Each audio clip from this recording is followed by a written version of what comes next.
They're putting you in a nursing home, and taking your savings today, Grandma Elaine. Those innocent words from my 8-year-old granddaughter Sophie made my blood run cold, as I stood in my kitchen in Birmingham, Alabama stirring a pot of vegetable soup. I nearly dropped the wooden spoon, as the weight of her statement hit me like a physical blow. My name is Elaine Patterson, and at 69 years old I thought I had seen every kind of betrayal life could offer. I was wrong. Standing there in the home I had lived in for 43 years, watching Sophie color at my kitchen table while her parents were out running errands, I realized that my own son Benjamin and his wife Victoria had been plotting against me with surgical precision. "What do you mean, sweetheart?" I asked, trying to keep my voice steady as my heart hammered against my ribs. Sophie looked up from her coloring book, her crayon still moving across the paper, as if she were discussing the weather. "Mommy and Daddy were talking about it last night. They said you're getting too old to live by yourself, and they need to take care of your money so bad people don't steal it." She paused, selecting a purple crayon. "Daddy said something about papers and a judge, and Mommy was really excited about finally getting to buy that big house she wants." The room seemed to tilt sideways. I gripped the counter, my knuckles white as I processed what Sophie had just revealed.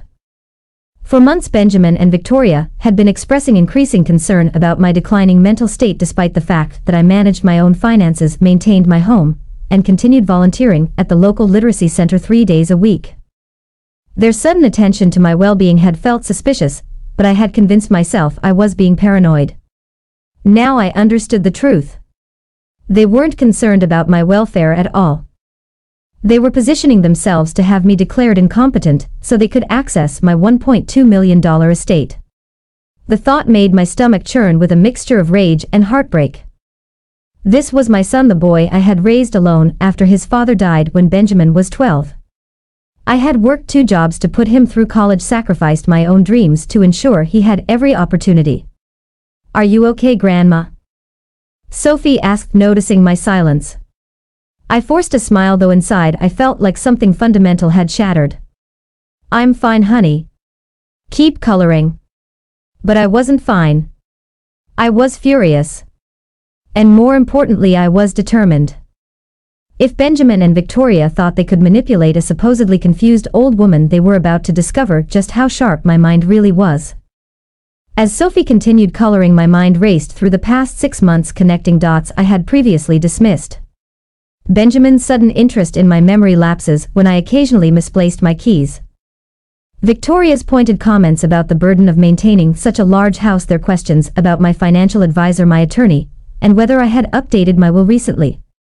The most chilling realization was how calculated their approach had been. Benjamin worked as an insurance claims investigator, which meant he understood exactly how competency hearings worked. Victoria, a former medical office manager, knew the right medical professionals to consult for favorable evaluations. Together they had been building a case against me while pretending to be loving family members concerned for my welfare. I thought back to last week when Benjamin had insisted on accompanying me to my doctor's appointment. At the time I had been touched by his attention. Now I realized he had probably been trying to plant seeds of doubt about my mental capacity with Dr. Harrison. The way he had interrupted me during the consultation, finishing my sentences, and suggesting I was confused about my medications, suddenly took on a sinister meaning. Victoria's behavior made sense now too. Her recent visits had included subtle suggestions about how difficult it must be for me to manage household finances. She had offered multiple times to help me organize my paperwork, claiming she wanted to ensure all my important documents were safely stored. When I had politely declined, she had pressed harder, suggesting that keeping track of bills and investments was becoming too stressful for someone my age. The cruelest part was how they had used Sophie in their scheme. My granddaughter had been encouraged to report back about Grandma's confusion after each visit. I remembered Sophie mentioning that her parents asked detailed questions about whether I seemed to forget things or repeat myself. They had turned an innocent child into an unwitting spy against her own grandmother. What broke my heart most was understanding that their sudden family dinners and weekend visits hadn't been motivated by love or genuine concern. Every moment of closeness had been manufactured to gather intelligence for their legal case. Benjamin's recent suggestion that I sign some updated documents for my safety now revealed itself as an attempt to trick me into signing papers that would make their legal theft easier. But they had made one crucial mistake. They had underestimated me completely. I hadn't built a successful consulting business and accumulated significant wealth by being naive or easily manipulated. If they wanted to play hardball with an old woman, they were about to learn that this particular grandmother had spent decades outmaneuvering people who thought they were smarter than her. The irony was that in their greed and eagerness to share their plans, they had revealed everything to the one person who would never keep their secrets, an 8-year-old child who trusted her grandmother completely. After Sophie revealed their plan, I realized I had perhaps 3 hours before Benjamin and Victoria returned from what they had told me was a shopping trip to pick up dinner. Now I understood they were likely finalizing arrangements with the nursing home and preparing whatever legal documents they planned to ambush me with. The timeline was tight, but I had spent my career handling crisis situations under pressure. My first call was to Patricia Wong, my attorney, and one of the smartest legal minds I knew. We had worked together when I sold my consulting firm 5 years ago, and she understood exactly how important my independence was to me. "Patricia, I need your help immediately," I said, explaining Sophie's revelation. "They're planning to have me declared incompetent probably as early as today." Her response was swift and decisive. "Elaine, we need to establish an irrevocable trust right now.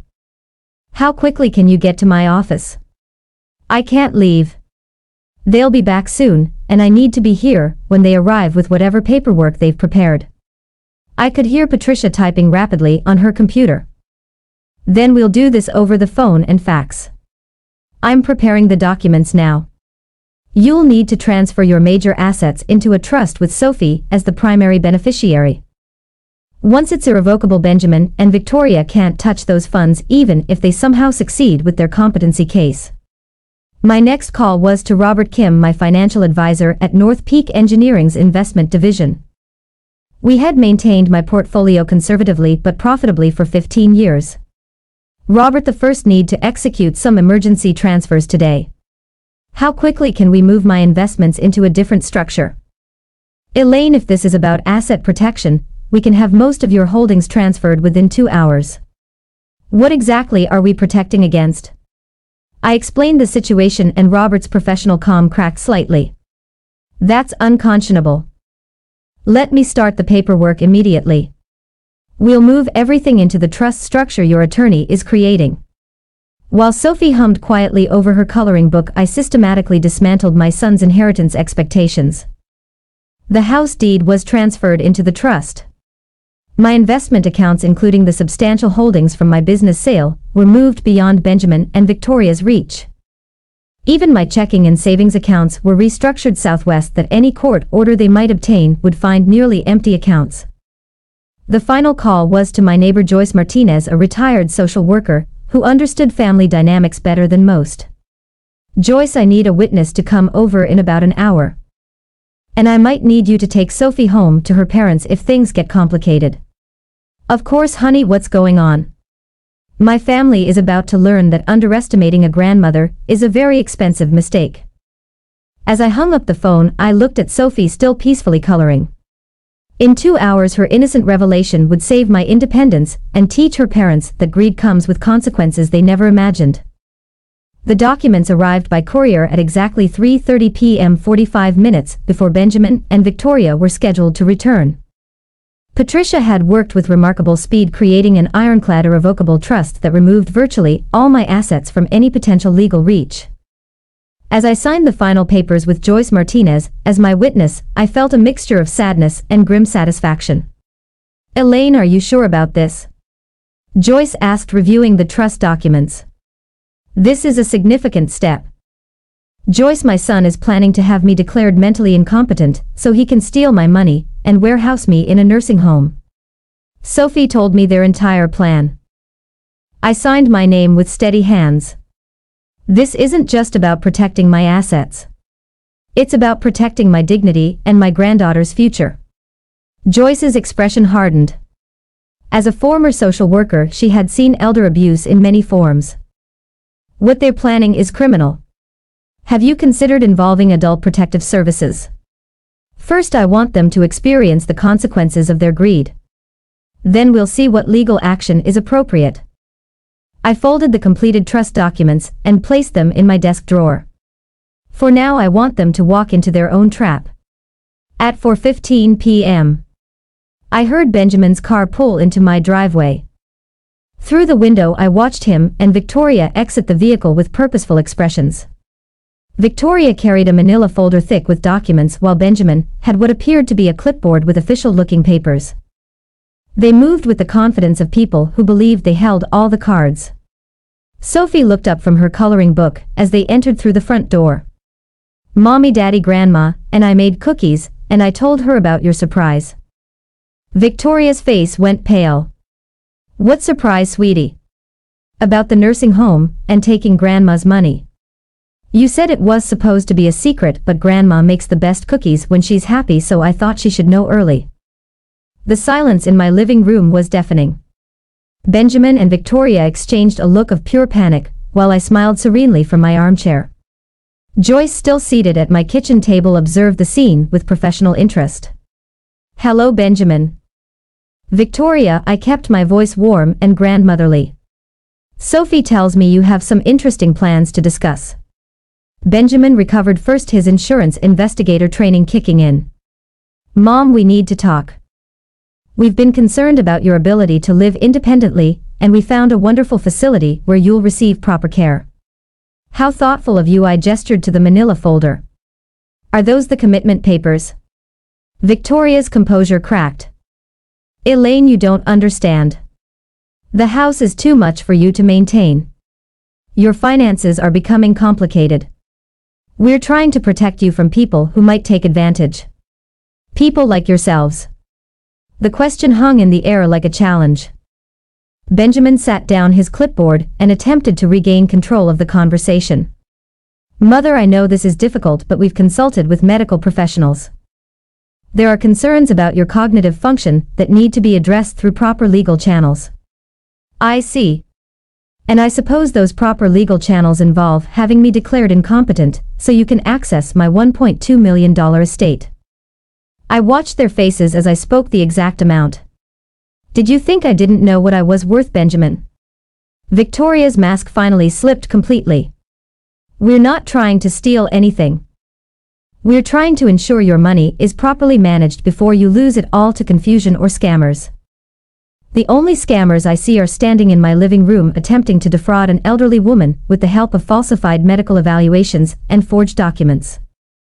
Benjamin's face flushed red as he realized their carefully constructed plan was unraveling. "Mom, you're being paranoid. We would never try to hurt you. This is about keeping you safe." "Safe from what exactly?" "I manage my own finances, maintain my home, volunteer regularly, and have been mentally sharp enough to see through your scheme for months." I stood up from my armchair feeling stronger and more determined than I had in years. "The only thing I need protection from is my own family's greed." Victoria stepped forward, her voice taking on a desperate edge. "You can't just dismiss our concerns. We've spent months researching the best care options for you. We've invested time and money into finding solutions for your declining condition." "My declining condition?" I laughed, a sound that held no warmth. "Victoria, you mean the condition you and Benjamin have been fabricating. The memory lapses you've been documenting, the confusion you've been reporting to medical professionals." Benjamin tried a different approach, his voice becoming pleading. "Mom, even if you disagree with our methods, you have to admit that managing a large estate at your age is stressful. Wouldn't it be easier to let us handle the financial responsibilities while you focus on enjoying your retirement?" "Enjoying my retirement in a nursing home you've selected, while you enjoy spending my money on the house Victoria has been dreaming about." I walked to my desk and retrieved the trust documents. "I'm afraid that plan has encountered a significant obstacle." Joyce stood up from the kitchen table, ready to support me if needed. Sophie continued coloring, blissfully unaware that her innocent revelation had destroyed her parents' carefully laid plans. "What obstacle?" Victoria demanded, her composure completely shattered now. I held up the trust documents. "The obstacle of an attorney who works quickly, and a grandmother who isn't nearly as confused as you hoped she would be." Benjamin snatched the papers from my hands, scanning them rapidly. His face went from red to ashen as he read, "This can't be legal. You can't just give away our inheritance." "Your inheritance?" My voice turned ice cold. "Benjamin, these assets were never yours. They were mine to do with as I chose, and I chose to protect them from children who planned to steal them through legal manipulation." Victoria grabbed the documents from Benjamin, her hands shaking as she read, "The house, the investments, everything is gone. How is that possible?"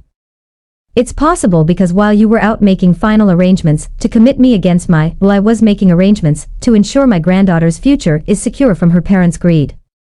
I sat back down, feeling a deep satisfaction. "Every asset you plan to steal is now in an irrevocable trust with Sophie as the primary beneficiary." "This is insane," Victoria screamed, throwing the papers onto my coffee table. "You can't just disinherit your own family because of some misunderstanding." "Misunderstanding?" Joyce spoke for the first time since they had arrived. "I'm a retired social worker, and what you two planned constitutes elder abuse. There's no misunderstanding about stealing someone's independence and assets through fraudulent competency proceedings." Benjamin's professional training finally kicked in, and he realized the legal jeopardy they were facing. "Mom, we can work this out. We can find a compromise that makes everyone happy." "The time for compromise ended when you decided to treat me like an incompetent obstacle to your financial goals rather than like your mother." Victoria's desperation reached a crescendo as the full implications of their failed scheme sank in. "You don't understand. We've already made commitments based on accessing that money. We put a down payment on a house. Benjamin quit his job because we thought we'd be managing your estate." "You quit your job?" I stared at my son in disbelief. "You were so confident in your ability to steal my assets that you quit your job before you even succeeded." Benjamin's face crumpled as he realized how thoroughly they had miscalculated. "It wasn't stealing, Mom. It was planning for the future. We knew you'd eventually need care, and we wanted to be prepared to provide it by having me declared mentally incompetent by committing me to a nursing home against my will by taking control of assets I spent 40 years building." My voice rose with each question. "Benjamin, you were 12 when your father died. I worked 2 jobs to put you through college. I sacrificed my own comfort to ensure you had every opportunity. And this is how you repay that sacrifice." Sophie looked up from her coloring book, finally sensing the tension in the room. "Why is everyone yelling? Did I do something wrong by telling Grandma about the surprise?" The innocent question cut through the room like a blade. Victoria and Benjamin realized that their own daughter had exposed their plan because they had been careless enough to discuss it in front of her. Their greed had made them sloppy, and now an 8-year-old child had destroyed months of careful preparation. "No, sweetheart," I said gently. "You did exactly the right thing by telling Grandma the truth. Honesty is always the best choice." Benjamin made one final desperate attempt to salvage the situation. "Mom, please, let's sit down and discuss this rationally. We can undo the trust. We can find a solution that works for everyone. The trust is irrevocable, Benjamin. Even if I wanted to undo it, which I don't. It's legally impossible. Every asset you plan to steal is now permanently beyond your reach." I picked up the commitment papers he had brought. "Were you planning to have me sign these today, or were you going to forge my signature like I suspect you've done on other documents?" Victoria burst into tears, the weight of their financial ruin finally hitting her. "We're going to lose everything. The house deposit, Benjamin's job, our credit rating. How are we supposed to explain this to Sophie?" "Perhaps you should explain it the same way you explained your plan to steal from her grandmother," Joyce suggested coldly. "Children deserve honesty about their parents' character." I stood up and walked to my front door, opening it wide. "I think it's time for you to leave. Sophie can stay here tonight if she wants, or Joyce can drive her home when you've had time to process this situation." Benjamin gathered up the useless commitment papers, his hands shaking. "This isn't over, Mom. We can challenge the trust. We can prove you were coerced or confused when you signed it. By all means, challenge it. Patricia Wong would love to depose you both about your plan to commit fraud against an elderly family member." I'm sure that legal discovery process will be fascinating for everyone involved. I maintained my position by the open door. You have 30 seconds to leave my property before I call the police to report an attempted elder abuse scheme. They left without another word. Victoria still crying and Benjamin staring straight ahead with the expression of a man who had just watched his future crumble. As their car pulled away, Sophie looked up at me with wide eyes. Grandma, are mommy and daddy in trouble? Yes, sweetheart. But sometimes people have to face consequences when they make very bad choices. The next morning brought a series of frantic phone calls that I let go to voicemail. Benjamin's voice grew increasingly desperate with each message, while Victoria's calls devolved into angry demands that I fix this mess immediately. By noon they appeared at my door again, this time with a different strategy. Mom, we've spoken with our attorney, Benjamin announced, his voice artificially calm. He believes the trust can be challenged on grounds of undue influence. Patricia Wong clearly took advantage of your emotional state. I invited them in with a smile. How interesting. And what does your attorney think about your plan to have me declared incompetent through falsified medical evaluations? Victoria's composure was already cracking. We never falsified anything. We had legitimate concerns about your mental state. Concerns you documented by coaching Sophie to report my supposed confusion. Concerns you supported by interrupting my doctor's appointments to suggest I was becoming incompetent. I pulled out a folder I had prepared overnight. Fortunately, I've been documenting your behavior as well. Benjamin's face went pale as I showed them photographs of documents they had left behind during previous visits. Recordings of conversations where they discussed my supposed declining condition, and a detailed timeline of their activities over the past 6 months. Patricia helped me compile quite an impressive case for attempted elder fraud. I continued. We have enough evidence to pursue criminal charges, not just civil litigation. You recorded us. Victoria screamed. That's illegal. Not when it's done to protect myself from family members planning to commit crimes against me. Alabama law is very clear about self-defense recordings in cases of suspected elder abuse. Benjamin realized they were completely outmaneuvered. What do you want from us, Mom? I want you to understand that your greed has cost you everything. Sophie's college fund is secure, but your inheritance is gone forever. Your attempt to steal from me has backfired spectacularly. The beautiful irony was that their scheme had been so elaborate, so calculated, that it provided perfect evidence of their criminal intent. Joyce arrived just as Benjamin and Victoria were preparing to leave, bringing with her a representative from Adult Protective Services and a detective who specialized in elder fraud cases. The timing was perfect, though I had not orchestrated their arrival. Mrs. Patterson, Detective Williams introduced himself. We received a report about a potential elder abuse case involving attempted financial exploitation. Victoria's face went from red to white in seconds. This is harassment. We were trying to help Elaine by having her declared incompetent so you could access her assets. Detective Williams consulted his notes. We've reviewed the evidence, Mrs. Patterson provided, including recordings of conversations where you discussed your plan to commit her against her will. Benjamin tried to assert some control over the rapidly deteriorating situation. We haven't broken any laws. We were concerned about our mother's welfare and explored legal options for ensuring her care. Legal options that included falsifying reports about her mental condition and attempting to trick her into signing documents that would facilitate your access to her assets. The Adult Protective Services representative spoke up. Mr. Patterson. Attempted financial exploitation of an elderly person is a felony in Alabama. I watched my son's face as he realized that their carefully planned scheme had not only failed, but had exposed them to serious criminal liability. Victoria began crying again, understanding that their financial ruin was now compounded by potential jail time. The irony, I said quietly, is that if you had simply been honest about your financial problems, I might have been willing to help. Instead, your greed has cost you everything, including your relationship with Sophie and your standing in this family. Detective Williams handed Benjamin a card. You'll want to contact an attorney. We'll be filing charges by the end of the week. As they were escorted out, I felt a profound sense of justice served and protection secured. Benjamin and Victoria faced devastating consequences that extended far beyond their failed inheritance grab.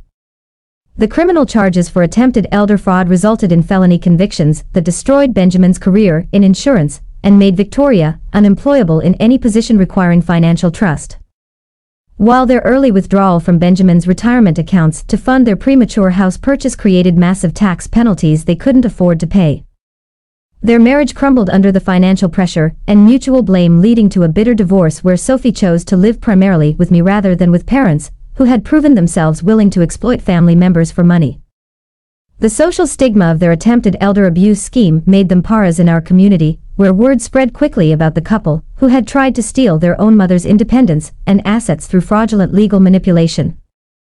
As I tucked Sophie into bed in what was now her permanent room in my house, I reflected on how their greed had inadvertently given me the greatest gift possible: full custody of my granddaughter and the chance to raise her with values they had clearly never learned. Looking back on my journey from potential victim to victorious grandmother, I realized that sometimes the most important inheritance we can leave is not money, but the lesson that wisdom, preparation, and strategic thinking will always triumph over greed and the foolish assumption that age equals vulnerability.